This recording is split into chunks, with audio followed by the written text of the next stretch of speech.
Story का शुरुआत में हमें एक लड़का जो कभी द डीमन स्लेयर के नाम से जाना जाता था, अब एक सर्कस में काम करता है और आज सर्कस का लीडर गलती से एक गोब्लिन खरीद लाता है जिसे वो सर्कस में परफॉर्मेंस के तौर पर इस्तेमाल करना चाहता है। अगली सुबह डीमन स्लेयर टहलने निकलता है। कुछ बच्चे उसका पीछा करने लगते हैं तो उन्हें डराने के लिए वो एक डरावनी हरकत करता है और बच्चे डर के मारे भाग जाते हैं। फिर वो एक बढ़िया सी बियर की बोतल खरीदता है। टहलते हुए उसकी नजर कुछ लोगों पर पड़ती है जो एक बिल्ली को पीट रहे होते हैं। लोग सोचते हैं कि वो बिल्ली असल में कोई छुपा हुआ राक्षस है। डीमन स्लेयर वहीं होता है तो लोग उससे इस समस्या को निपटाने को कहते हैं, लेकिन उसे पता चलता है कि वो बस एक आम बिल्ली है तो वो उसे नहीं मारता, बस वहां से भगा देता है। लोगों को उसके राक्षसों से लड़ने का अंदाजा पसंद है, लेकिन फिर भी वो उससे डरते हैं। आखिरकार वो भले ही राक्षसों को मारता हो पर खुद भी एक राक्षस ही है। उसी दिन शाम को वो फिर स्टेज पर परफॉर्म करता है और इत्तेफाक से वही बिल्ली जो उसने सुबह देखी थी वापस आती है, लेकिन इस बार वो सच में एक मॉन्स्टर होती है। परफॉर्मेंस के बाद जब वो स्टेज से उतरता है तो उसे लगता है कि कोई उसका पीछा कर रहा है। उसे पीछा करने वाली एक लड़की होती है, लेकिन जब वो उसे अपने रूम में नहीं पाती तो भागने लगती है। वो उसे अचानक पकड़ लेता है। उसे जिज्ञासा होती है कि लड़की जो पिंजरा लिए फिर रही है उसमें क्या है। जैसे ही वो पास जाने की कोशिश करता है लड़की गन निकाल लेती है। डीमन स्लेयर इससे डरता नहीं और जल्दी से उसे डिसार्म करके दबोच लेता है। तभी पिंजरे के अंदर से एक आवाज आती है जो उसे कहता है उस नौकरानी की जान बख्श दो। लड़की समझ जाती है कि वो कुछ नहीं कर पाएगी तो गन रख देती है और पिंजरे को संभाल लेती है। उस पिंजरे के अंदर जो भी था उसे डीमन स्लेयर की सच्चाई पता थी कि वो असल में एक हाफ डेमन है, एक ऐसा इंसान जिसमें किसी ने जानबूझकर राक्षस का ब्लड को डाला था। इसी वजह से वो हमेशा अपनी मानसिक हालत से जूझता रहता है। रोज अपनी डेमन पावर का इस्तेमाल करने से उसकी हालत और खराब हो रही थी। वो आवाज उसे एक डील का ऑफर देती है। जब पिंजरा खोला गया तो अंदर एक लड़की का सिर्फ सिर था। उसका नाम था या। हाँ, उसका नाम सिर्फ या है। वो एक इमोर्टल है। उसने बताया कि वो 9000 साल से जिंदा है और सिर्फ डेमन ही उसकी अमरता को खत्म कर सकते हैं। लेकिन जिसने उसे चोट दी थी वो भी हाफ डेमन था और उसकी ताकत इतनी नहीं थी कि उसे पूरी तरह से मार सके। अब यह चाहती थी कि डीमन स्लेयर उसकी अमरता खत्म करे, बदले में वो उसे उसकी खुद की जिंदगी को लंबा करने का तरीका देगी। 1 साल पहले उसकी बॉडी किसी और आधे डेमन ने चुरा लिया था। चेहरा तो नहीं देख पाई थी, लेकिन उसे पता था कि वो किसी बूढ़े विदेशी के कहने पर आया था जो एक छड़ी के सहारे चलता था और जिसकी आवाज बहुत भारी थी। शिन ने कहा कि उन्हें कहीं और बात करनी चाहिए। बात करते हुए लड़की ने शिन से पूछा कि वो जीना क्यों चाहता है जब उसे पता है कि एक दिन वो पूरी तरह से डेमन बन जाएगा। शिन ने माना कि उसे ये सब पता है, लेकिन वो एक मजेदार तरीके से मरना चाहता है, जैसे किसी परफॉर्मेंस के दौरान डेमन में बदल जाना। उसी पल वो उन सब लोगों पर हमला करना चाहता था जो उसे हमेशा सिर्फ एक एंटरटेनमेंट का जरिया समझते थे, और वो ये भी देखना चाहता था कि उसे पूरी तरह से रोके जाने से पहले वो कितनों को मार सकता है। लेकिन जब उसे ये पता चला कि उसकी जिंदगी को थोड़ा और लंबा किया जा सकता है तो उसने वो आइडिया छोड़ दिया। उसने ये भी कहा कि वो लड़की को नहीं मारेगा क्योंकि उसे पता है कि अंदर से वो सच में मरना नहीं चाहती, बस जिंदगी से बोर हो गई है, एक ऐसे सिर की तरह जो बिना शरीर के जी रहा है। फिर भी सिन उसकी मदद करने को तैयार हो गया क्योंकि जिसने या की शरीर चुराया था वही सिन का हालत के लिए भी जिम्मेदार था। लड़की ने बताया कि उसका शरीर यूरोप में है तो उन्हें लंबा सफर करना होगा और वो सिन को जिंदगी बढ़ाने का तरीका बताती है। उसने बताया कि शिन को सिर्फ एक इमॉर्टल के सेल को खाना है ताकि उसका इम्यून सिस्टम स्ट्रांग हो सके, जिससे वो ओनी वाले साइड को रोक सको और अपनी ह्यूमन वाली साइड को आगे कंटिन्यू कर सके। लेकिन वो उसको आंखें, दिमाग, कान नहीं खाना दे सकती है। उसको सिर्फ उसकी बाल, नाखून और सलाइवा को खाना है। जो सुन के सिन मैं तुम्हारी सलाइवा को खाना चाहूंगा। उसके बाद रिंदो को उठा के उसको किस करके उसकी सलाइवा को कंज्यूम करता है। उसके बाद सीन्स शिफ्ट होके हमें फ्रांस की तरफ दिखाया जाता है जहां 2 वैम्पायर बाप और बेटा हिरण का शिकार कर रहे थे। बाप ने बंदूक से शूट करने की कोशिश की लेकिन वो हिरण की स्पीड के आगे टिक नहीं पाया तो आखिर में उसे अपने हाथों से पकड़ लिया। बेटे ने पूछा कि जब बंदूक चलानी नहीं आती तो लेकर क्यों आए थे। बाप ने कहा कि मेयर ने गिफ्ट में दी थी तो टेस्ट करना जरूरी था। दरअसल काउंट ड्रैकुला की मौत के बाद वैम्पायर्स ने इंसानों के साथ रहना शुरू कर दिया था। घर लौटते वक्त बेटे ने पूछा कि वो सिल्वर की चीजें क्यों रखता है। बाप ने कहा कि ताकि दूसरे हंटर्स उन चीजों को उनके खिलाफ इस्तेमाल ना कर पाएं। जब वो वेयरहाउस में घुसे तो फैमिली लीडर को एक सिल्वर बुलेट मिली। जिस पर वैम्पायर का खून लगा हुआ था। उसने घबराते हुए अपने परिवार वालों को ढूंढना शुरू किया।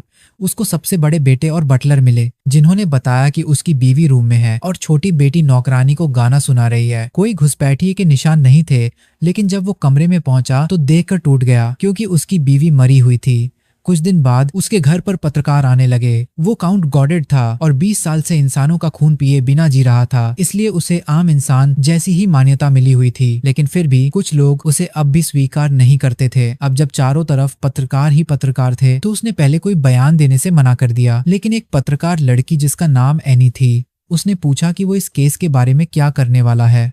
तब उसने फैसला किया कि वो एक डिटेक्टिव को हायर करेगा, क्योंकि उसे पुलिस पर पूरी तरह भरोसा नहीं था। जब एनी को यह पता चला कि डिटेक्टिव हायर किया गया है, तो उसे शक हुआ कि शायद वो या और शिन हैं, जो अब मॉन्स्टर से जुड़े केस सुलझाने के लिए फेमस हो चुके थे। फिर काउंट ने कंफर्म किया कि हाँ, वही है। हालांकि उनकी असली पहचान और बैकग्राउंड थोड़ा मिस्ट्री वाला था, लेकिन यह और शिन पुलिस से ज्यादा भरोसेमंद थे। इसके बाद सीन कट होता है और दिखाया जाता है कि या और शिन घोड़ा गाड़ी से काउंट के घर जा रहे हैं। रास्ते में शिन कोचमैन से नेगोशिएट करने लगता है और किसी भी हाल में किराया कम करवाना चाहता है। या ने उसे कहा कि बेचारे आदमी को तंग मत कर, लेकिन शिन ने जिद की और एक सिक्का कम करवा लिया, पर उसके पास पैसे नहीं थे। तो उसने कोचवान को कहा कि काउंट से पैसे ले ले। कोचमैन रोता हुआ घर में घुसता है और कहता है कि उसे तंग किया गया है। काउंट ने शांत होकर बटलर से कहा कि फर्क की रकम दे दो। जब शिन ने खुद को काउंट से इंट्रोड्यूस किया, तो काउंट या की आवाज सुनकर चौंक गया। पहले उसे लगा कि वो लड़की बोल रही है, लेकिन उसकी मुंह ना हिली हुई देखकर सरप्राइज हो गया था।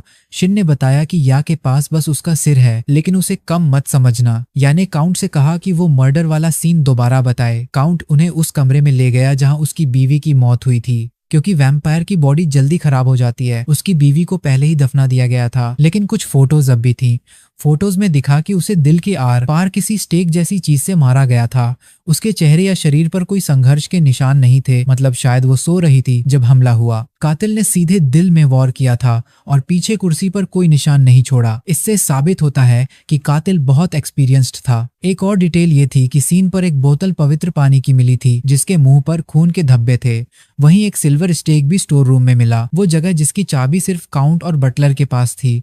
और बदकिस्मती से वैम्पायर सिल्वर को छू भी नहीं सकते। अगर उन लोग छूते हैं तो जल जाते हैं। यानी सारी चीजें एनालाइज की और 7 जरूरी पॉइंट्स बताई। पहला ये कि कातिल कोई अपना ही था, जो शिकार के पास बिना शक पैदा किए पहुंच सकता था, क्योंकि वैम्पायर्स की सेंस बहुत तेज होती है। दूसरा पॉइंट कि मर्डर रात में हुआ, जब वैम्पायर्स कमजोर होते हैं। तीसरी चीज, स्टोर रूम का ताला टूटा हुआ था। लेकिन चौथा पॉइंट ये था कि कातिल ने पवित्र पानी की बोतल वहीं छोड़ दी थी। पांचवा सवाल, कातिल को सिल्वर स्टेक की जगह और उसके होने की जानकारी कैसे थी। छठा, उसने स्टेक को वापस स्टोर रूम में क्यों रखा। जैसे ही यह 7वां पॉइंट बताने वाली थी, काउंट को चक्कर आने लगे। तभी उसकी सबसे छोटी बेटी उसे ढूंढती हुई आई, लेकिन शिन ने उसे वहां से भगा दिया। याने फिर फैसला किया कि वो बाकी बातें बाद में बताएगी और सबको काउंट के परिवार के साथ डिनर करने का सजेशन दिया गया। डिनर में कोचमैन को भी बुलाया गया, हालांकि वो थोड़ा शक में था और हैरान भी था।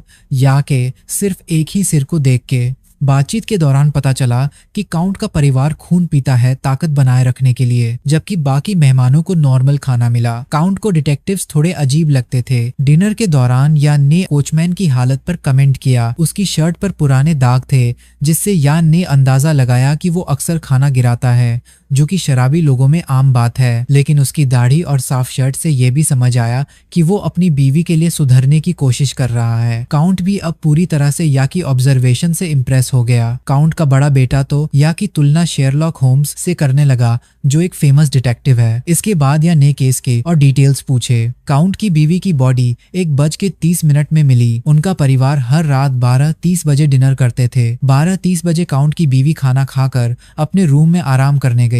डिनर के बाद काउंट लाइब्रेरी गया अपने बड़े बेटे से मिलने और सिटी के एडमिनिस्ट्रेशन पर बात करने। सबसे छोटी बेटी भी वहीं थी। फिर काउंट शिकार पर निकल गया, लेकिन उससे पहले वो स्टोर रूम में गया अपने इक्विपमेंट लेने। तब तक सब कुछ नॉर्मल लग रहा था। जब वो निकलने ही वाला था, तभी उसका दूसरा बेटा भी उसके साथ चलने की रिक्वेस्ट करता है और दोनों जंगल में साथ रहे। फिर जब वो शिकार के लिए लौटे, उसने एक हिरण पर 3 गोलियां चलाई, लेकिन एक मिस हो गई। सबसे बड़े बेटे ने ये तीनों गोलियां वहीं से सुनी जहां वो था। जब उसके पिता शिकार पर चले गए तो बड़ा बेटा फिर से पढ़ाई वाले कमरे में गया और अपनी बहन को नौकरानी की निगरानी में भेज दिया। फिर उसने अपने छोटे भाई से पूछा कि उसने खाना खत्म करने के बाद और शिकार पर जाने से पहले क्या किया। उसका भाई थोड़ा घबरा गया और सवाल का जवाब देने पर चिढ़ गया, लेकिन या ने कहा कि अगर उसने कुछ गलत नहीं किया है तो इतनी बेचैनी क्यों। फिर छोटे बेटे ने माना कि 1:30 बजे वो बस अपने कमरे में था और उसे कोई आवाज़ नहीं सुनाई दी। या ने फिर नौकरानी से भी पूछा कि उसने 1:30 बजे से लेकर 1:30 बजे तक यानी आधे घंटे के अंदर क्या किया। नौकरानी ने बताया कि वो घर साफ कर रही थी और इस दौरान उस छोटी बेटी उसे बार बार परेशान कर रही थी। उसने बताया कि वो लड़की के साथ खेलती रही थी आधे बजे तक, लेकिन फिर वो बाथरूम जाने के लिए कुछ मिनट के लिए वहां से गई थी। सबसे छोटी बेटी ने भी यही बात कंफर्म की। जहां तक बात है बटलर की, उसने कहा कि वो उस वक्त काउंटिंग का शेड्यूल तैयार कर रहा था और पूरे टाइम अकेला था।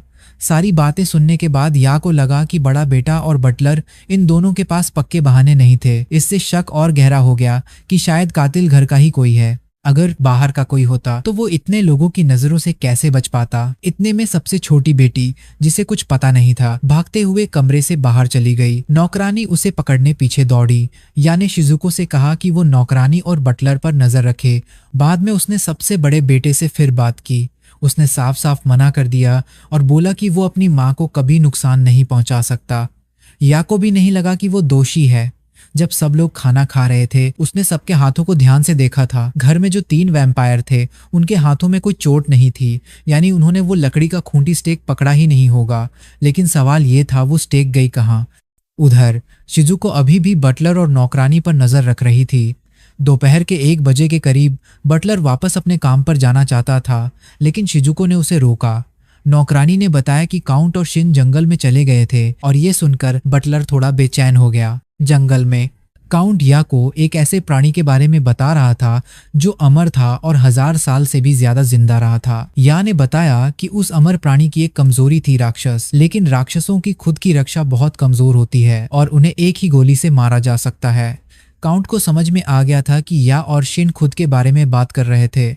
जब उन्हें समझ आया कि उनके राज खुल गए हैं तो उन्होंने एकदम चुप हो जाना बेहतर समझा। उसी वक्त उन पर हमला हो गया। काउंट ने फटाफट लाइट बंद की और हमलावर के पीछे दौड़ पड़ा। उसे आसानी से पकड़ लिया। पहले तो काउंट को लगा कि यही आदमी उसकी बीवी की मौत का जिम्मेदार है, लेकिन या ने उससे कहा कि उसे छोड़ दो। जांच करने पर या को दिखा कि उस आदमी की शर्ट की बाजू पर ठंडी बर्फ जैसी धूल थी। उस आदमी ने बताया कि वो एक हंटर का बदला लेने आया है जिसे काउंट ने मारा था। उसने माना कि उसी ने पहले हमला किया था और जो स्टेक उसके पास थी वो तो असली चांदी की भी नहीं थी। या ने कहा कि उसे छोड़ देना चाहिए क्योंकि उसने अपनी गलती का एहसास कर लिया है। इस सब ने या की शक को और पक्का कर दिया। अब उन्हें जंगल में और कुछ ढूंढने की जरूरत नहीं थी। घर वापस आकर या ने सबको इकट्ठा किया। बोला कि कातिल इन्हीं में से कोई है। सबसे बड़ा बेटा गुस्से में आ गया, लेकिन काउंट ने कहा कि या अपने सबूत दिखाए। या ने अपने शक के साथ पॉइंट बताए। फर्स्ट, कातिल कोई करीबी था जो कॉन्टेस्ट को चकमा दे सकता था। सेकंड, उसने रात में हमला किया जबकि वैम्पायर दिन में ज्यादा कमजोर होते हैं। थर्ड, सीन पर होली वाटर की बोतल मिली। फोर्थ, कातिल को कैसल की सारी जानकारी थी। फिफ्थ, उसने जानबूझकर स्टोर रूम में सिल्वर स्टेक छोड़ा, एक फेक क्लू। सिक्स्थ, मर्डर के वक्त की आवाज कोई नहीं सुन पाया जबकि बेटा और बटलर पास ही थे। या को लगा मर्डर दोपहर 1 बजे से पहले हुआ था। शायद आवाज को दबाने के लिए उसने हथौड़ा नहीं यूज किया ताकि स्टेक टूट न जाए। मतलब स्टेक सिल्वर की नहीं थी, चीज है जिससे काउंटेस मारी जा सकती है और जो हथौड़े से टूट भी जाए। यानी इसका जवाब अभी के लिए छोड़ दिया और आखिरी पॉइंट पर गई। सेवेंथ, जो बॉटल मिली थी उसमें असली पानी नहीं था। बाहर से वो गंदी थी, यानी उसमें पानी रखा ही नहीं गया था, लेकिन काउंटेस की बॉडी पर होली वाटर से जलने का निशान था। इससे याने समझा कि कातिल ने होली वाटर को जमा कर बर्फ की स्टेक बनाई थी और उसी से वॉर किया। उसने खून के छींटों से बचने के लिए कोट पहना था, वाटर को बर्फ की स्टेक बनाई थी। स्टेक पिघल गई जिससे कोई सबूत नहीं बचा। फिर कातिल ने सीन को सेट किया ताकि लगे कि मर्डर दोपहर के बाद हुआ जबकि असल में वो पहले हो गया था। इससे शक उन 2 लोगों, मेड और दूसरा बेटा। लेकिन कातिल को इतना ताकतवर होना था कि स्टेक जमीन में घुसेड़ सके और सीन को सेट भी कर सके। यानी शक दूसरे बेटे के ऊपर जाता है। जब उससे सवाल किया गया तो उसने कहा कि वो वैम्पायर है, इसलिए होली वाटर और सिल्वर स्टेक छू ही नहीं सकता।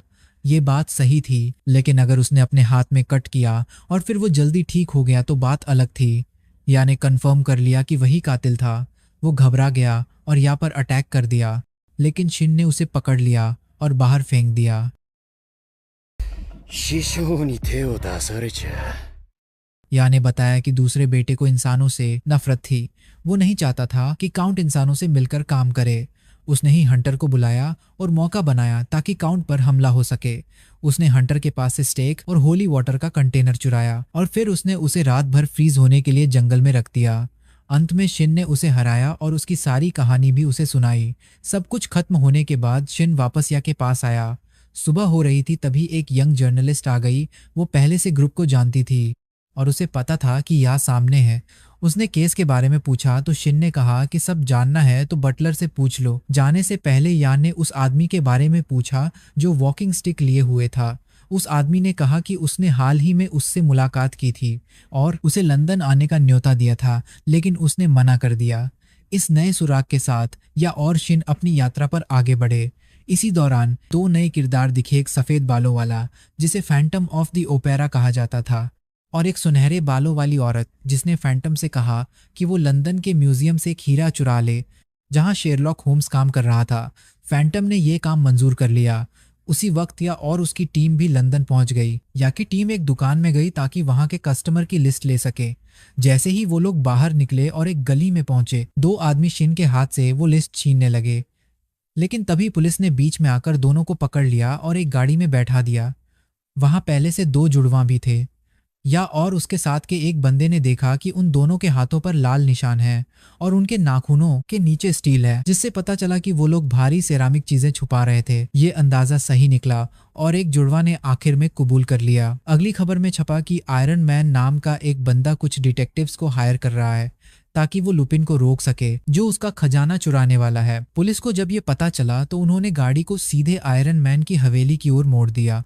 हवेली पर पता चला कि आयरन मैन और उसके बटलर ने around the world in 80 days का नया रिकॉर्ड बनाया था। जब वो लोग आयरन मैन से मिले तो उसने या को देखकर कोई हैरानी नहीं दिखाई, क्योंकि वो पहले से जानता था कि अमर लोग होते हैं। या ने कहा कि वो सिर्फ उन्हीं केसों को सॉल्व करती है जो मॉन मॉनर से जुड़े होते हैं, तो शायद ये केस उसके काम का ना हो। लेकिन आयरन मैन को लुपिन किसी मॉन्स्टर से कम नहीं लगा। डिटेक्टिव्स को अब भी लग रहा था कि एक केस के लिए दो लोग बहुत ज्यादा हैं, लेकिन उन्होंने इन्वेस्टिगेशन जारी रखी। तभी लुपिन की तरफ से एक चिट्ठी आई जिसमें उसने लिखा था कि 19वां तारीख को सुबह 11 से दोपहर 2 के बीच वो पेनल्टीमेट नाइट नाम का हीरा चुराएगा। इस हीरे को ये नाम इसलिए दिया गया क्योंकि ये हीरा काला था, बहुत कीमती और कभी भी पब्लिक के सामने नहीं आया था। एक फोर्टिफाइड बेसमेंट में रखा हुआ था जो चारों तरफ से पानी की खाई से घिरा था।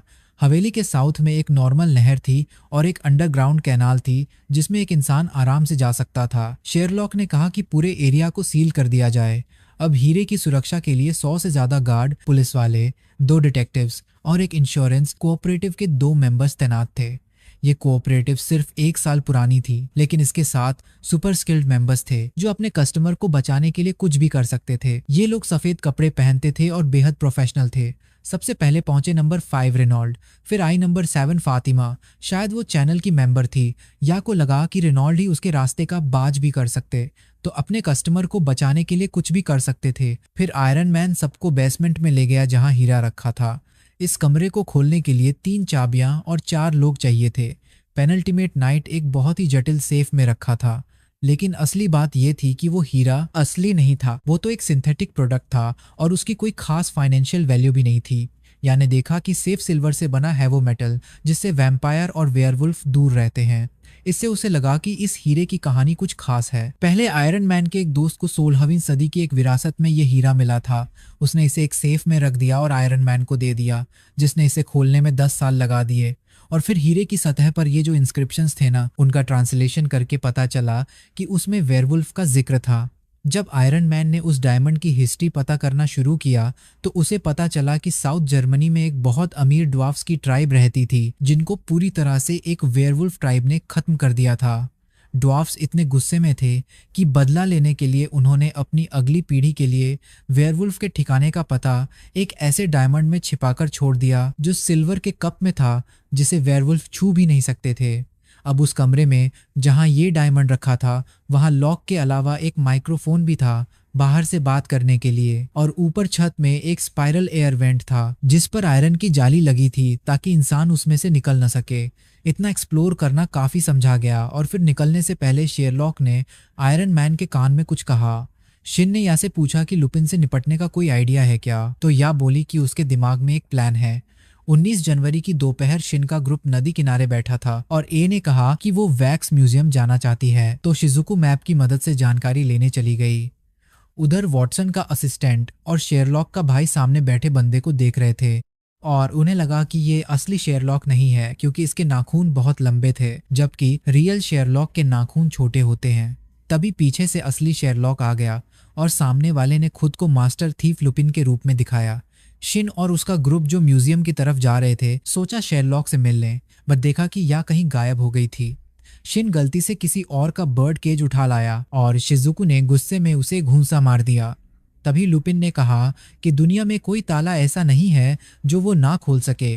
वो एक कार में कूद गया और भाग गया, शिजुको को लगभग कुचलते हुए, जो उस टाइम बर्ड केज ढूंढ रही थी। लुपिन ने उसे कार में बैठने को बोला ताकि साथ में ढूंढ सके। रास्ते में शिन की टक्कर एन से हो गई और वो भी साथ चलने लगे। शेरलॉक ने अपने भाई के घर पर उसे वार्न किया कि इंश्योरेंस वाले जो लोग हैं उन पर ज्यादा भरोसा मत करना, कुछ गड़बड़ लग रही है। लेकिन असल में शिन और ए का ग्रुप ही बीच में सबसे ज्यादा दिक्कत कर रहा था। दूसरी आखिरी रात सबसे अहम थी क्योंकि उसी रात वेयरवुल्फ ट्राइब का असली सुराग मिलने वाला था। इधर जिसने गलती से या का पिंजरा उठा लिया था उसे अपनी गलती का एहसास हुआ और जब उसने देखा कि उसमें क्या है तो वो इतना डर गया कि उसने पिंजरा सड़क पर फेंक दिया। इससे या एक कार से टकरा गई और उस कार की हालत और बुरी थी। वो कार उन क्रिमिनल ट्विंस की थी जो पुलिस से भागे हुए थे और उन्होंने या पर नजर उसी दिन से रखी थी जब पहली बार उसे देखा था। वक्त शिजुको आ गई और उसने या को ट्विंस की कार में देखा तो उसने उनका पीछा करना शुरू कर दिया। या और शिन पास में ही सर्च कर रहे थे। उन्होंने या और शिजुको को देखा और पीछा करना शुरू किया। शिन सीधे छतों से कूदता हुआ ट्विंस तक पहुंच गया और या को बचाकर उसे केड में वापस ले आया। लुपिन ने इस ग्रुप को केड से आए मैसेंजर्स के रूप में पहचाना और या ने लुपिन को देखा तो उसे पहचान लिया क्योंकि वो वही कपड़े पहने था जो शेरलॉक पहनता है। शिन ने खुद को डेमन किलर के नाम से इंट्रोड्यूस किया। ये नाम सुनकर लुपिन को लगा कि शिन उससे ज्यादा ताकतवर है, तो वो खेलने के मूड में आ गया। लुपिन ने जमीन पर मार्बल्स फेंके और उन पर स्लाइड करते हुए अटैक किया। दोनों हवा में उछलकर लड़ते रहे और फिर जमीन पर लौट आए। इस सब के बीच शिन के माथे पर एक मार्बल लग गया और अपनी गलती के कारण उसे जबड़े पर एक जोरदार पंच पड़ा और वो बेहोश हो गया। ये सब होने के बाद लुपिन ने या के ग्रुप को वार्न किया कि इस मामले से दूर रहें, लेकिन उसे नहीं पता था कि ये सब या की प्लानिंग का हिस्सा था। अब बड़ा मोमेंट आ गया था और सभी को आयरन मैन की मेंशन में घुसने से पहले सर्च किया गया। फ्रेंच इंस्पेक्टर के आने पर शेरलॉक ने उसकी दाढ़ी खींचकर चेक किया कि कहीं वो लुपिन तो नहीं, फिर उसे अंदर ले गया। अंदर या के ग्रुप ने शेरलॉक के लिए एक लेटर छोड़ा था कि वो सिक्योरिटी की जिम्मेदारी लेंगे। शेरलॉक ने इसे नज़रअंदाज किया, बोला कि सिर्फ मॉन्स्टर्स ही मॉन्स्टर्स की सोच समझ सकते हैं। रेनॉल्ड्स ने डस्टी रूम में रुकने से मना कर दिया और बोला कि वो बाहर से नज़र रखेगा ताकि लुपिन को पकड़ना आसान हो जाए। शेरलॉक को ये समझ आ गया और उसने उसे जाने दिया। अब कमरे में सिर्फ 6 लोग रह गए और 3 घंटे बाकी थे। फिर भी सबने फैसला किया कि अब डोर बंद कर दिया जाए। सभी सिल्वर कप के पास बैठकर लुपिन का अगला मूव देखने लगे। अचानक नीचे के पिट में धमाका हुआ और तभी खबर आई कि किसी पुलिस वाले की यूनिफॉर्म चोरी हो गई है। शेरलॉक ने तुरंत अपनी बंदूक निकाली और सारे लॉक शूट कर दिए, जिससे अब कमरा पूरी तरह लॉक हो गया। अब कोई अंदर बाहर नहीं जा सकता था और लॉकस्मिथ को भी 5 घंटे लगते इस लॉक को खोलने में। शेरलॉक को ये आइडिया इसलिए आया क्योंकि लुपिन ने कहा था कि वो कोई भी लॉक खोल सकता है, तो उसने सोचा अगर लॉक ही खराब कर दिए जाएं तो खोले ही नहीं जा सकते। लोगों को लगा कि शेरलॉक सच में जीनियस है। 11:55 तक कुछ नहीं हुआ तो आयरन मैन ने कहा कि शेरलॉक और वॉटसन को अब सेफ देख लेना चाहिए। 11:10 पर कमरा हिलने लगा। पहले हुए धमाके से पानी एयर वेंट से अंदर आ रहा था। शेरलॉक को समझ आ गया कि उसे बेवकूफ बनाया गया है। लुपिन की चाल में फंसकर उसने ही खुद को फंसा दिया था। अब बाहर निकलने का कोई तरीका नहीं था। रेनॉल्ड्स को जब पता चला कि लोग बेसमेंट में फंसे हैं तो उसने पैंटम को भेजा उन्हें बचाने के लिए और खुद नीचे रहकर लुपिन पर नजर रखी। लोकल स्ट्रक्चर जानने वाले लोग बोले कि पानी से कमरा पूरा नहीं भरेगा तो अभी पैनिक की जरूरत नहीं है। उनका प्लान था कि जैसे ही पानी बढ़ेगा वो छत पर बने स्टैचू से चिपक जाएंगे। इसी बीच पैंटम ने दरवाजा तोड़ा और सबको बाहर निकाला, लेकिन जब पानी खत्म हुआ तो देखा कि सेफ गायब था। कोई नहीं समझ पाया कि लुपिन ने सेफ कैसे चुराया, क्योंकि अंदर बाहर आना नामुमकिन था। अब सबने थोड़ा रेस्ट लिया और फायरप्लेस के पास जाकर प्लानिंग शुरू की। शेरलॉक ने फ्रेंच इंस्पेक्टर से हथकड़ी मांगी और उसे ही पकड़ लिया। उसे पता चल गया था कि वो लुपिन था, क्योंकि जब वो ब्रिज पर चला तो उसके कदमों की आवाज नहीं आई, मतलब उसका बियर बेली नकली था। लुपिन ने कबूल कर लिया कि उसने सेफ को कैसे चुराया। उसने पानी के बहाव में एक रस्सी डाली और अंदर से सेफ को बांधकर बाहर वालों से खिंचवा लिया। उसने मास्क हटाया। असल में सेफ में हीरा था ही नहीं। शेरलॉक ने उसकी लोकेशन पहले ही बदल दी थी, लेकिन जब सबने देखा तो असली डायमंड भी गायब था। लुपिन ने वो डायमंड अपने हाथ में ही रखा हुआ था और स्मोक बम फेंक कर भाग गया। अब पूरी मेंशन में हड़कंप मच गया। हर कोई लुपिन को ढूंढ रहा था, पर वो एक गार्ड की यूनिफॉर्म पहनकर निकल चुका था।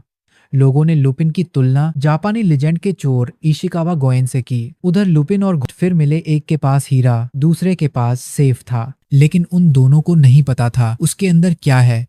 तभी उतने में सिन आ जाता है और या को पकड़ लेता है। उसके बाद हमें पास का कन्वर्सेशन दिखाया जाता है, जहां या ने शिन को बोला कि वो जानबूझकर हार जाए ताकि लुपिन कॉन्फिडेंट हो जाए। वो आयरन मैन के पास गई और उसे कहा कि उसे वॉल्ट में छिपा दे और जब तक वॉल्ट न खुले वो बाहर न निकले। उसके लिए कोई दिक्कत नहीं थी, क्योंकि वो अमर है। लुपिन को पता चल गया था कि उसकी पोल खुल गई है, लेकिन उसे भरोसा था कि घोस्ट शिन को निपटा देगा। पर घोस्ट तो पहले ही भाग गया था और शिजुको उसके पीछे दौड़ गई। रेनॉल्ड्स भी पहुंच गया, लेकिन तभी ब्रिज टूट गया और कोई भाग नहीं सका। जिसके पास एम शेप वाला स्टाफ था उसके ग्रुप के लोग इंसान नहीं थे और उसे बस डायमंड चाहिए था। बाकी सबके साथ क्या होगा ये तो अब उनकी मर्जी पर था। वो सब अलग अलग हो गए और सबका खात्मा शुरू कर दिया। रेनॉल्ड्स ने लुपिन पर अटैक किया, लेकिन शिन भी उसकी रेंज में आ गया, तो शिन को लुपिन के पीछे भागना पड़ा ताकि रेनॉल्ड्स का अटैक मिस हो जाए।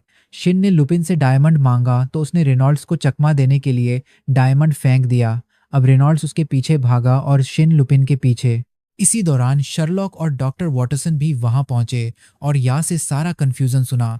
या पर हुए हमले के बारे में जानकर या ने शर्लॉक से कहा कि वो उसके साथ चले, क्योंकि उसे लगा शर्लॉक की समझ इस केस में काम आ सकती है। दूसरी तरफ फैंटम, जो किसी तरह शिजुको से बच निकला था, उसकी मुलाकात एक और फैंटम से हुई। उसे लोग मारना चाहते थे क्योंकि उसका नाम टारगेट लिस्ट में था।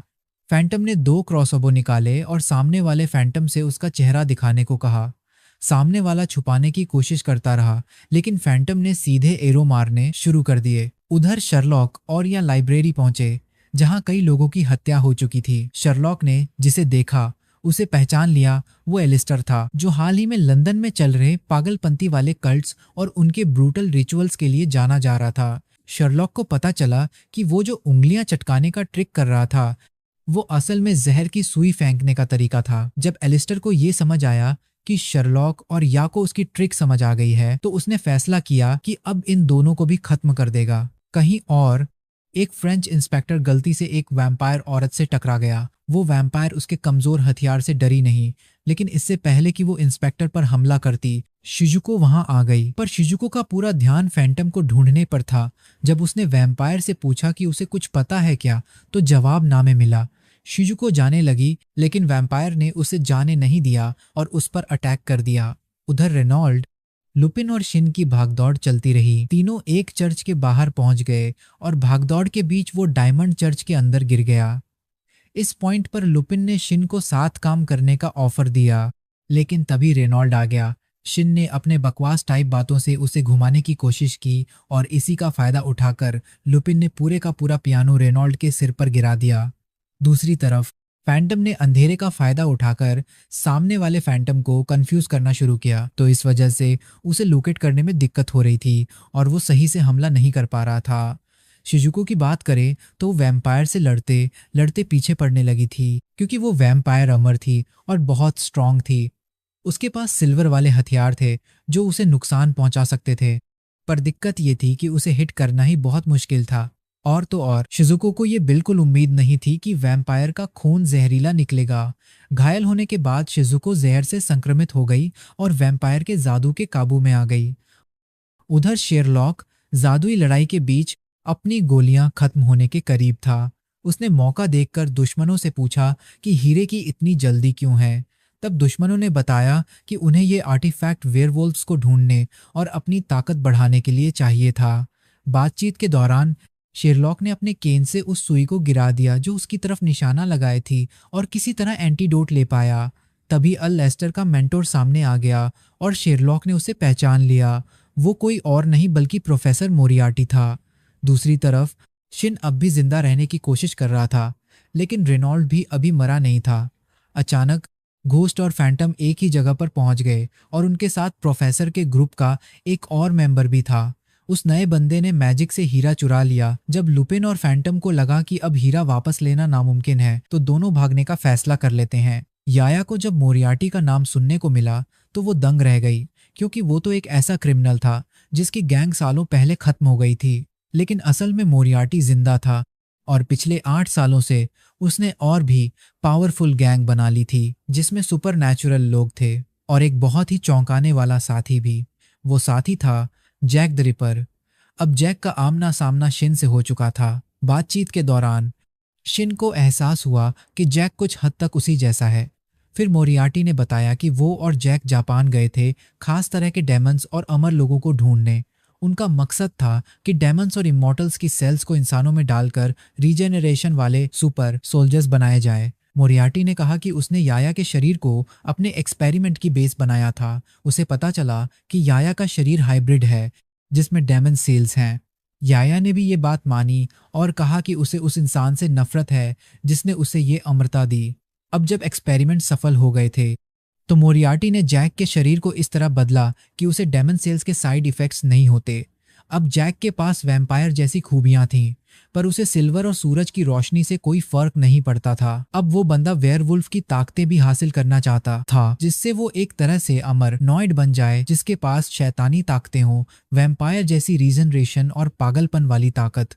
लेकिन ये सब होने के बावजूद जैक की एक कमजोर कड़ी थी शिन खुद।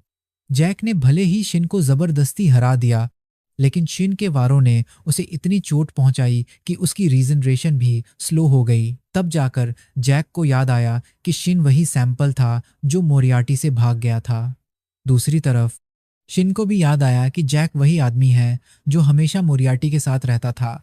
वलेशिन ने बताया कि वो मोरियार्टी और उसके गैंग का पीछा करते करते यहाँ आया है, सिर्फ एक मकसद से उनसे भिड़ने के लिए। ये सुनकर जैक ने तय किया कि फिलहाल वो शिन को मारेगा नहीं, उसे छोड़ देगा। स्क्रीन के दूसरी तरफ एक वैम्पायर शिजुको को बहकाने की कोशिश कर रही थी, लेकिन शिजुको ने पास पड़ा क्रूज पकड़ के सीधे उस वैम्पायर को घूम दिया। वैम्पायर को जबरदस्त दर्द हुआ और वो गुस्से में आग बबूला हो गई।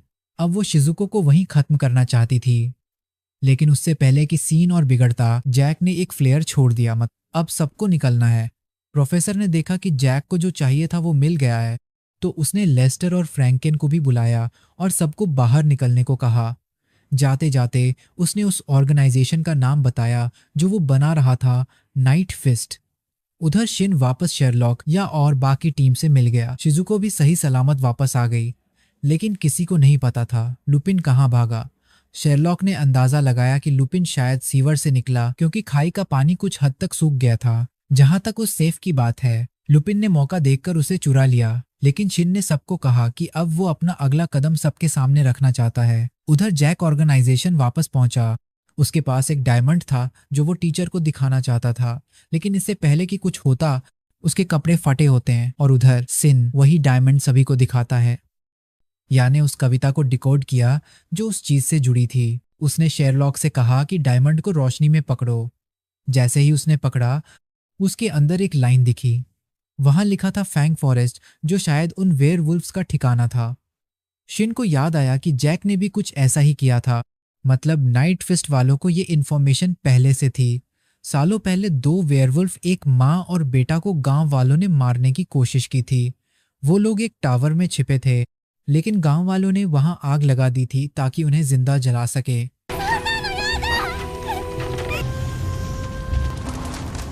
अब वर्तमान में या कि टीम साउथ जर्मनी के फैंग फॉरेस्ट के लिए निकली। यास ने सबको पहले ही वार्निंग दी थी कि वो लोग घात लगाकर हमला कर सकते हैं क्योंकि मोर आरी की ऑर्गेनाइजेशन के मेंबर्स आसपास हो सकते हैं। उसने अपनी पुरानी वेयरवुल्फ वाली एक्सपीरियंस भी शेयर की। उन्होंने बताया कि वेयरवुल्फ्स के 3 फॉर्म होते हैं। पहला ह्यूमन फॉर्म जिसमें वो एकदम नॉर्मल इंसान जैसे होते हैं। दूसरा मैन बीस्ट फॉर्म जिसमें उनकी ताकत थोड़ी ज्यादा होती है। तीसरा फुल वुल्फ फॉर्म जिसमें उनकी सेंस बहुत तेज हो जाती है और उनकी स्किन इतनी स्ट्रांग होती है कि आम गोली बारूद का कोई असर नहीं होता। चलते चलते रास्ते में उन्हें एक दाढ़ी वाला आदमी मिला। उसने यास और बाकी टीम को पहचान लिया। उन लोग मॉन्स्टर्स की जांच करने वाले डिटेक्टिव्स थे। उसने रोते हुए बताया कि गांव की एक लड़की को वेयरवुल्फ उठाकर ले गया है और मदद की भीख मांगी। जब टीम गांव पहुंची तो देखा कि गांव वाले उनसे बच रहे हैं। यास ने उस आदमी से पूरा मामला पूछा। उसने बताया कि 1 साल पहले गांव के चीफ की पोती गायब हुई थी और अगले दिन उसकी बॉडी जंगल में मिली थी और उसका हालत बहुत खराब थी। उसका सिर और पीठ टूटा हुआ था, चेहरा बुरी तरह फाड़ा हुआ था, एक हाथ तो पूरा गायब था और पूरी बॉडी पर काटने के निशान थे। 4 महीने बाद मिलर की बेटी भी ऐसे ही मारी गई। फिर 4 महीने बाद फ्लावर मिल वाले की बेटी के साथ भी यही हुआ। ये सब हमले बारिश वाली रातों में हुए थे, लेकिन अभी जो लड़की गायब हुई है उस रात तो बारिश भी नहीं हुई थी। लड़की के पापा ने दरवाजा तोड़कर उसे बचाने की कोशिश की, लेकिन वेयरवुल्फ उसे खिड़की से लेकर भाग गया। 8 साल पहले गांव वालों ने वेयरवुल्फ्स को गांव से भगा दिया था। अब चर्च में लड़की के पापा ने एक अजनबी को वेयरवुल्फ बताया, लेकिन गांव में 3 बाहर से आए लोग थे, एक डॉक्टर, एक इंजीनियर और एक आर्टिस्ट। तो किसी एक को लेकर पक्के सबूत नहीं थे। यास और टीम जब उस लड़की के कमरे में पहुंचे, सीन देखने के बाद यास ने नोट किया कि सब कुछ बहुत बिखरा हुआ था। फायरप्लेस यूज नहीं हुआ था, यानी कोई बाहर से अंदर घुसा था। फुटप्रिंट्स और क्लूज देखकर उसने अंदाजा लगाया कि हमला करने वाला बीस्ट फॉर्म में था। यास ने उस दाढ़ी वाले आदमी से कहा कि पुराने बॉडीज पर जो दांतों के निशान थे वो लेकर आए और शिजुकू से एक बॉल मंगवाई जो किसी के सिर जितनी हो। फिर लड़की की माँ से पूछा कि उस रात क्या हुआ था। माँ ने बताया कि सब कुछ नॉर्मल था। एक खिड़की लॉक थी, दूसरी टूटी हुई थी और अभी अभी रिपेयर हुई थी। उसे खोला नहीं जा सकता था, तो एग्जिट का रास्ता क्लियर हो गया। शिजुकू छत पर गई ट्रैक्स देखने, लेकिन कुछ नहीं मिला। फिर यास ने उसे नीचे कुछ फेंकने को कहा ताकि धूल उड़ जाए और ट्रैक्स दिख सके। दाढ़ी वाला आदमी दांतों के निशान लेकर आया। यास ने देखा कि हमला करने वाला कोई पागल वेयरवुल्फ नहीं था, बल्कि उसने होश में रहकर सब किया था। बेड पर खून था, लेकिन भागने के रास्ते पर नहीं। इसका मतलब लड़की को बैग में रखकर ले जाया गया था। स्टोर रूम का लॉक भी टूटा हुआ था, जो 1 साल पहले भी टूटा था जब गांव से हथियार चोरी हुए थे। उसी वक्त पहला हमला हुआ था। टीम गांव के चीफ के घर गई, जिसने जंगल के बारे में और ज्यादा जानकारी दी जहां वेयरवुल्फ्स रहते थे। उसने जर्मन टिया के बारे में भी बताया। यास ने डील की वो ये केस सॉल्व करेगी, बदले में उसे पूरा इन्फॉर्मेशन चाहिए। चीफ ने बताया कि गांव में 3 अजनबी हैं, एक डॉक्टर, एक इंजीनियर और एक आर्टिस्ट। पुराने समय में वेयरवुल्फ्स को पहचानने के लिए लोग फूलों की खुशबू या बर्तन बजाकर टेस्ट करते थे, क्योंकि उनकी सेंस बहुत तेज होती थी। लेकिन इन तीनों पर टेस्ट का कोई असर नहीं हुआ। अब के वेयरवुल्व्स अपने खून, बच्चे और आदतों पर कंट्रोल रखते हैं। उन्हें सिल्वर या पवित्र पानी से डर नहीं लगता। अब उन्हें मारने का बस एक ही तरीका है, इंसान फॉर्म में ही मारना पड़ेगा। लेकिन अगर वेयरवुल्फ किंग पैदा हो गया तो फिर कोई भी तरीका काम नहीं आएगा। वेयरवुल्फ किंग के बारे में एक पुरानी कहानी है, जो कि वेयरवुल्फ्स का भगवान जैसा होता है। यास ने पहले भी ऐसे वेयरवुल्फ्स देखे थे जो सिल्वर से इम्यून थे। कभी एक माँ और बेटा गांव में आए थे, सबको बेवकूफ बना दिया था, लेकिन गांव की छोटी बच्ची लुईज ने उन्हें पकड़वाया और गांव से भगा दिया। तभी से लुईज को गांव का गार्डियन डिएटी माना जाता है। और अब अफसोस की बात यह है कि वो लड़की भी किसी अनजान आदमी ने किडनैप कर ली है। मैं और पता करने के लिए मैसेंजर्स की टीम इंजीनियर के घर गई, क्योंकि 13 साल पहले उसने जंगल में एक प्रेग्नेंट और जख्मी औरत को ढूंढा था। उसे पता चला कि उस औरत का नाम रोजा है और उसे लगा कि वो किसी बड़े आदमी के घर की नौकरानी थी, जिसका अपने बॉस से अफेयर हो गया और फिर उसे निकाल दिया गया। तब गांव के लोग काफी समझदार टाइप के थे, तो इंजीनियर ने उसे अपने घर रख लिया। आधे साल बाद रोजा ने एक बेटी को जन्म दिया, जिसका नाम जड रखा। रोजा ज्यादातर घर पर ही रहती थी। सब कुछ ठीक चल रहा था जब तक एक दिन कुछ अजीब नहीं हुआ। रोजा ने गलती से लुईस को अपनी बेटी समझ लिया, क्योंकि दोनों का चेहरा थोड़ा मिलता था, और उसने बता दिया कि वो एक वेयरवुल्फ है। गांव वालों ने माँ बेटी दोनों को जिंदा जला दिया। इंजीनियर ने खुद कंफर्म किया कि उन दोनों की हड्डियां उसी जगह मिली। इंजीनियर को डॉक्टर पर भरोसा है, तो अब सिर्फ एक ही शक वाली बची, वो आर्टिस्ट लड़की। डिटेक्टिव्स की टीम फिर आर्टिस्ट के घर गई। वो लड़की 5 साल पहले यहाँ आई थी वाटरफॉल की पेंटिंग बनाने, और फिर यहाँ की खूबसूरती देखकर यही बस गई। पीड़ितों के मम्मी पापा ने उससे अपने बच्चों की पेंटिंग्स बनवाईं। आर्टिस्ट का मानना है कि ये सब किसी जंगली भेड़िए का काम है। वो खुद भी कभी कभी सुबह या सूरज डूबते वक्त एक सुनहरे रंग के भेड़िए को देख चुकी है, पर खास बात यह है कि सिर्फ वही उसे देख पाई है। अब शक उसी पर आ गया है। वो सही है या नहीं ये क्लियर नहीं है, लेकिन इतना पता चला है कि उसने अपने बारे में झूठ बोला था। उसने कहा था कि वो एक आर्टिस्ट फैमिली से है और आर्ट स्कूल से पढ़ाई की है, लेकिन असली आर्टिस्ट की तरह वो पेन पकड़ती नहीं है। या को ये बात अजीब लगी तो आर्टिस्ट ने सफाई दी कि वो अनाथ है और बचपन से ही लोग उसे नीचा दिखाते आए हैं, इसलिए उसने झूठ बोला ताकि लोग उसका मजाक न उड़ाएं। डिटेक्टिव्स जहां रोजा के मिलने वाली जगह की जांच कर रहे थे, वहीं रात में पहली टीम दूर से उन्हें देख रही थी। रात को या डॉक्टर के घर पर था और उसी ने लुइस की चीख सुनी थी जब उसे उठाया गया। तभी या को ये ख्याल आया कि लुइस के मम्मी पापा उसके साथ कैसा बर्ताव करते होंगे, क्योंकि उसने लुइस की व्हीलचेयर देखी थी जिसके पहिए और बाजू वाली जगह गंदी थी, लेकिन पीछे जो हैंडल होते हैं वो एकदम साफ थे।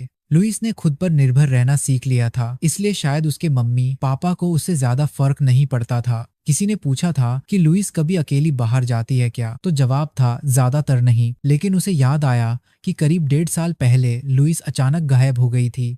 और फिर शाम के वक्त गांव वालों ने देखा कि उसकी व्हील चेयर कीचड़ में फंसी हुई थी नदी के किनारे, वो हिल भी नहीं पा रही थी। जब उससे पूछा गया कि अकेले क्यों गई थी, तो उसने कहा कि वो आर्टिस्ट के घर जाना चाहती थी। अब आ को गांव की हालत थोड़ी समझ आने लगी थी। तभी अचानक 2 मेहमान मिलने आ गए। वो आते ही लड़ने लगे। ये 2 लोग इंश्योरेंस वाले ग्रुप से थे, नंबर 3 और 4। वो लोग यहाँ वेयरवुल्फ को ढूंढने आए थे, पर अब अगर वो डायमंड चुरा भी लें तो भी उन्हें उसका यूज करना नहीं आता। शिन ने बताया कि डायमंड को कैसे यूज करना है ये सिर्फ गांव का चीफ जानता है, और उसने वादा किया कि अगर आ केस सॉल्व कर ले तो वो उसे सब बता देगा। फिर दोनों साइड्स ने लड़ाई रोक दी। नंबर 3 चाहता था कि या केस जल्दी सॉल्व करे। या फिर से शिन का इलाज करने लगी और उसे लगा कि शिजुको शायद उस पर जल रही है। तभी गांव वाले दौड़ते हुए आर्टिस्ट के घर की तरफ भागे। वो लड़की ने चिल्लाते हुए सभी को कहा, मैंने पहले ही उस लड़की को खा चुकी हूँ। फिर वो वुल्फ में बदल गई और भाग गई। डिटेक्टिव्स की टीम उसका पीछा करने लगी। शिन ने या को शिजुको के हवाले किया और खुद लड़ाई में कूद पड़ा। नंबर 3 और 4 भी आ गए जब शिजुको या की मदद करने गई। आर्टिस्ट लड़की ने चकमा देकर या को नदी में फेंकने की कोशिश की, लेकिन शिजुको ने खुद को आगे फेंका, या को पीछे धक्का दिया और खुद झरने में गिर गई। हालांकि असली दोषी भाग गई, लेकिन गांव के चीफ ने डायमंड यूज करने का तरीका बताने का वादा किया। उसने कहा, गांव के एंट्रेंस पे जाओ, जहां जली हुई मीनार है वहां खड़े रहो। जब सूरज की रोशनी डायमंड पर पड़े तब उस पर खुदे हुए कविता के पहले अक्षर का इस्तेमाल करके जवाब मिलेगा। इंश्योरेंस ग्रुप ने यही किया और उन्हें जंगल में छुपे हुए वेयरवुल्फ गांव का पता चल गया। उधर नाइट फिस्ट ग्रुप भी अब एक्टिव हो गया था और अब तक शिजुको को होश भी आ गया था। एक लड़की सिजुकी को बताती है, तुम नदी के किनारे में बेहोशी की हालत में थी और हम लोगों ने तुम्हें वहां से लेकर आए हैं। और वो लड़की अपना नाम नोरा कहती है। नोरा ने अपने 2 करीब दोस्तों को बुलाया ताकि शिजुको को गर्म रख सके और उसकी हालत थोड़ी ठीक हो सके। शिजुको को ये देखकर हैरानी हुई कि उस वेयरवुल्फ गांव की लाइफस्टाइल इंसानों से बिल्कुल उल्टी थी। वहां दोपहर से लेकर आधी रात तक सब सोते थे। वेयरवुल्फ लोग इंसानों को अपने गांव में आने नहीं देते थे, इसलिए शिजुको को जल्दी से जल्दी निकलना था। लेकिन उसे ये भी पता चला कि गांव में एक सीरियल मर्डर केस चल रहा था, जिसमें बारिश वाले दिनों में लड़कियों को मारा जा रहा था। जिस हथियार से मर्डर हुए थे वो शिजुको का नहीं था, इसीलिए लोगों को लगा कि वो कातिल नहीं है। शिजुको चाहती थी कि या जल्दी से गांव पहुंचे, क्योंकि वही इस केस को सुलझा सकती थी। लेकिन जितने ज्यादा लोग गांव में आते, सच पता लगाना उतना ही मुश्किल हो जाता। इसीलिए नोरा ने सोचा कि शिजुको को निकल जाना चाहिए। उसने तीनों वेयरवुल्फ के लिए चाय बनाई और सबने उसकी चाय की तारीफ की। इससे शिजुको की इस केस में दिलचस्पी बढ़ गई। उसे पता चला कि ये सब 1 साल पहले शुरू हुआ था। हर 4 महीने में एक लड़की मारी जाती थी और अब तक 3 लड़कियां मारी जा चुकी थीं। सबकी मौत छाती पर गोली लगने से हुई थी और बारिश की वजह से कोई सुराग नहीं बचता था, इसलिए गांव के आदमी कभी कातिल का पीछा नहीं कर पाए। हर बार किसी ने गोली की आवाज तक नहीं सुनी, कातिल को हथियार चलाना अच्छे से आता था। वो छिपकर वार करता था और अपने निशान भी मिटा देता था। लेकिन शिजुको अकेले कुछ भी जांच नहीं सकती थी, तो उसे वहां से निकालने की तैयारी हो रही थी। उसे ऐसी जगह ले जाना था जहां पानी हो, ताकि उसकी खुशबू मिट सके, और नोरा गांव के आदमियों को भटकाने वाली थी। रास्ते में शिजुको को पता चला कि गांव की कोई भी लड़की भाग नहीं सकती थी, क्योंकि उसे पकड़ लिया जाता था। गांव का चीफ सारी लड़कियों को जबरदस्ती पुजारी बनाता था ताकि वेयरवुल्फ की नस्ल में सुधार हो सके। तभी गांव के कुछ आदमी आ गए और दोनों लड़कियों को शांत होने का नाटक करना पड़ा। लेकिन एक छोटी सी गलती से शिजुको की असली पहचान सामने आ गई और सारे वेयरवुल्फ उसके पीछे लग गए। उसे घेर लिया गया। तब शिजुको ने कहा कि उसे खुद को बचाना होगा, वरना उसकी वजह से दोनों लड़कियां मुसीबत में पड़ जाएंगी। और फिर एक गांव का बुजुर्ग आ गया और उसने कहा कि शिजुको को तुरंत सजा मिलनी चाहिए। लेकिन दो लड़कियों ने बहस की कि नोराह ने शिजुको की जान बचाई थी और वो उसकी बात सुनना चाहती थी। वो उसे एक लकड़ी की पहाड़ी पर ले गए जहां उससे पूछताछ होनी थी और फैसला गांव का बुजुर्ग करेगा। वो लकड़ी की पहाड़ी बहुत पहले बनी थी। अब शिजुको कुछ भी कहे, बुजुर्ग को यकीन था कि वो झूठ बोल रही है। दोनों लड़कियों ने शिजुको के पक्ष में बोलने की कोशिश की। अचानक बीच में एक गोली चलने की आवाज आई। पूरा कबीला भाग के जंगल की तरफ गया। वहां उन्होंने देखा कि नोरा मरी हुई थी। बारिश नहीं हो रही थी, लेकिन फिर भी कोई सुराग नहीं मिला कि किसने मारा। बुजुर्ग ने फिर से शिजुको पर इल्जाम लगाया, लेकिन आदमियों ने कहा कि वो तो पूरी ट्रायल के दौरान लकड़ी की पहाड़ी पर ही थी, वो कैसे कर सकती है। वेयरवुल्व्स को कुछ समझ नहीं आया, तो उन्होंने शिजुको को सीन देखने दिया। वहां बहुत कम खून था, तो शिजुको ने अंदाजा लगाया कि नोराह को यहाँ मारा नहीं गया। उसकी बॉडी गीली थी, लेकिन कपड़े सूखे थे, मतलब वो पहले कहीं गीली हुई, फिर सूखे कपड़े पहने, और फिर उसे गोली मारी गई और बॉडी यहाँ लाई गई। पास के पेड़ पर गोली का निशान था, जिससे पता चला कि दो गोलियां चली थीं, लेकिन आवाज एक की ही आई। और जब शिजुको ज्यादा मदद नहीं कर पाई, तो आदमियों ने फैसला किया कि अब और किसी को गांव में नहीं आने देंगे और शिजुको को कैद कर दिया। उधर या का ग्रुप आगे बढ़ रहा था। फ्रैंकेन ने उन पर हमला कर दिया। उसने शिन और या को एक खाई में खींच लिया और इंश्योरेंस ग्रुप को अलग कर दिया। फिर उसने कहा कि उसने उनकी मदद की है इंश्योरेंस ग्रुप से छुटकारा दिलाकर। तो अब उसे वेयरवुल्फ गांव का लोकेशन चाहिए। जब उसे लोकेशन मिल गई, तब भी वो डरा हुआ था कि कहीं शिन झूठ तो नहीं बोल रहा। तो उसने कहा कि डायमंड गिरवी रखो, अगर तुम वाकई वेयरवुल्फ गांव में मिलोगे तो मैं डायमंड लौटा दूंगा। फिर सब अलग हो गए। शिन और या वेयरवुल्फ गांव पहुंचे जहां नोराह का अंतिम संस्कार हो रहा था। वेयरवुल्फ्स की मदद से उन्होंने शिजुको को ढूंढा जो जेल में थी। यानी उससे पूछा कि उसने क्या पता लगाया और उसकी तारीफ की। वेयरवुल्फ्स ने उनकी महक सूंघी और जेल की तरफ बढ़ गए। और अफरा तफरी से बचने के लिए शिजुको ने सोचा कि फिलहाल जेल में ही रहना ठीक रहेगा, जबकि शिन क्राइम सीन की जांच करने चला गया। जल्द ही वेयरवुल्फ्स को उनकी खुशबू मिल गई और उन्होंने पीछा करना शुरू कर दिया। याने शिन से कहा कि वो उस तीखे पत्थर के चारों ओर से जाए ताकि वो उसे देख सके। याने शिन को एक स्विच ढूंढने में मदद की और दोनों किसी तरह सुरंग में घुस गए, इससे पहले कि वेयरवुल्फ्स पकड़ लेते। ये वही तरीका था जिससे आरोपी हर बार अपने निशान छिपाता था। वहां अब भी खून था और आरोपी की बंदूक भी वहीं पड़ी थी। तो साफ था कि मर्डर वहीं हुआ था और लाशों को बाद में बाहर लाया गया। यानी बंदूक को पहचाना वही जो लुइस के पापा ने गोदाम में खो दी थी। आगे बढ़ते हुए उन्हें नोरा के खून का एक निशान मिला जो एक झील तक जाता था। झील के कोने में ऐसा लग रहा था जैसे वहां कोई कभी गया ही नहीं हो। दीवार पर एक टाइम टेबल खुदा हुआ था और उन्हें और गहराई से जांच करनी थी। उधर इंसानों के गांव में किसी को गलती से लुइस की लाश मिल गई। डिटेक्टिव्स की टीम को एक आर्टिस्ट की बॉडी भी मिली जो एक सुरंग के पास पड़ी थी, जो इंसानी गांव की तरफ जा रही थी। अबिया को समझ आया कि रोजा ने सालों पहले इसी सुरंग का इस्तेमाल किया था गांव पहुंचने के लिए। या और शिन को फिर से अपने डॉक्टर अंकल मिल गए और उन्हें पता चला कि लुइस की बॉडी मिल चुकी है। मम्मी पापा से मुलाकात की तो या ने पूछा कि लुइस को गार्डियन देवी बनने से पहले कैसे ट्रीट किया जाता था। उस वक्त लुइस को बोझ समझा जाता था क्योंकि वो खुद से चल नहीं सकती थी। 8 साल पहले उसके मम्मी पापा ने उसे जंगल में छोड़ दिया था, लेकिन उसी रात जे रूज की बेटी लुइस को वापस गांव ले आई। उस रात लुइस ने अपनी माँ और उसकी वेयरवुल्फ बेटी की सच्चाई सबको बता दी। बेसिकली लुइस को छोड़ दिया गया था, जे ने उसे बचाया और फिर लुइस ने जे को धोखा दिया ताकि वो खुद को गांव के लिए जरूरी साबित कर सके और दोबारा छोड़ ना दी जाए। लुइस बहुत चालाक थी। अगर उसने जे की पहचान न बताई होती तो गांव वाले खुद जांच करते और उन्हें पता चल जाता कि उसके मम्मी पापा ने उसे छोड़ने की कोशिश की थी। अब या को सब समझ आने लगा और उसने फिर से वेयरवुल्फ गांव जाने का फैसला किया। दोनों ने उसी सुरंग का इस्तेमाल किया। उधर 3 और 4 ने भी सुरंग का पता लगा लिया और पूरे गांव को अलर्ट कर दिया। वैम्पायर अब गांव में घुस चुका था और सबको बिगाड़ रहा था।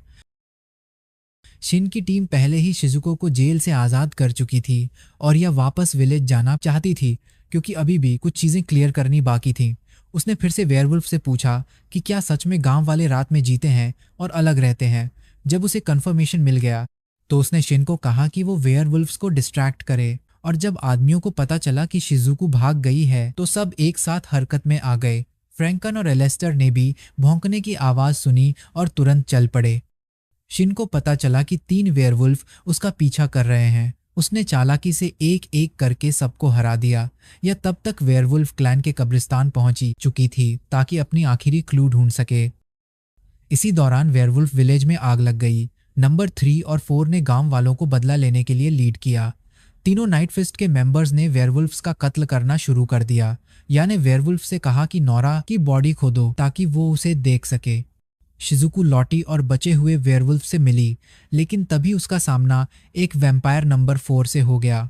शुरू में मैजिशियन से लड़ाई की। थोड़ी देर में याको पूरा मामला समझ में आ गया और वो गांव लौटने के लिए तैयार हो गई। नंबर 4 ने फ्रैंकन को जंजीरों से बांध दिया, लेकिन शिन आ गया उसकी मदद के लिए।